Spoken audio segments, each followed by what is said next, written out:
روتے ہیں. وَإِنَّ مِنَ الْحِجَارَةِ لَمَا يَتَفَجَّرُ مِنْهُ الْأَنْهَارُ.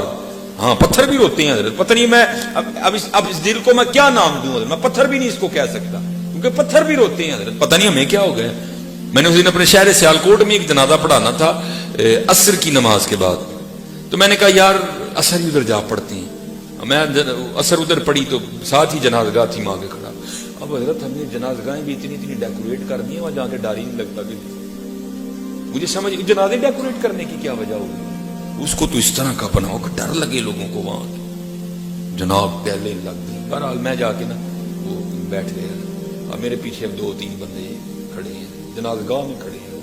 وہ جنازہ گاہ کے بالکل پیچھے تقریباً 2-3 ہزار قبریں ہیں. بہت بڑا سیالکوٹ کا قبرستان ہے. تو نہ ان کو جنازہ گاہ سے ڈر لگ رہا ہے نہ ان کو قبروں سے لگ رہا ہے. ہاں تو باتیں آپس میں کیا وہ پلاٹ پھر لے لیا.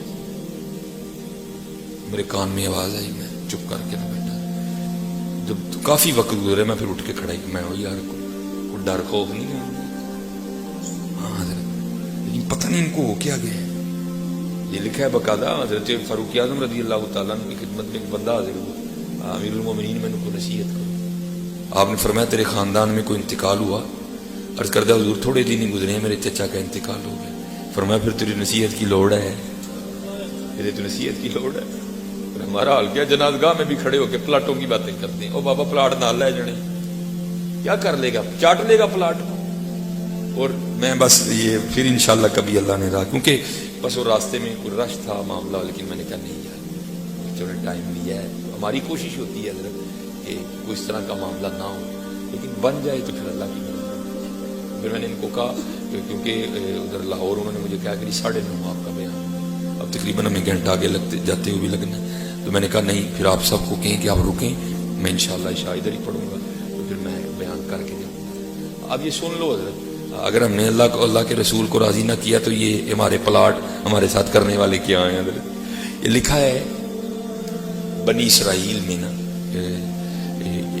زمین کی وجہ سے 2 لوگوں میں تنازع ہو گیا.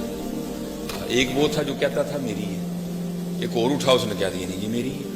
اب دلیلیں تو جھوٹے کے پاس بھی بڑی ہوتی ہیں. ہوتی وہ جھوٹی ہیں لیکن دلیلیں اس میں بھی بڑی گھڑی ہوتی ہیں.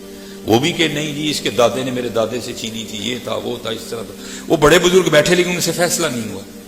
آخر بات ختم ہوئی. بھائی ہمیں اللہ کے نبی حضرت موسیٰ علیہ الصلوۃ والسلام موجود ہے. چلو چل کے ان سے فیصلہ کرواتے ہیں. ان کا فیصلہ کون ہے جو نہ مانے. وہ اللہ کے نبی ہیں.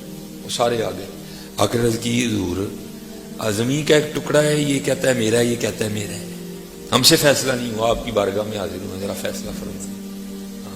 کچھ ہوتے ہیں نا بوتے سیانے آج ان کو نہیں پتا کہ بڑے لوگوں کی مجلس کے کیا آداب ہیں.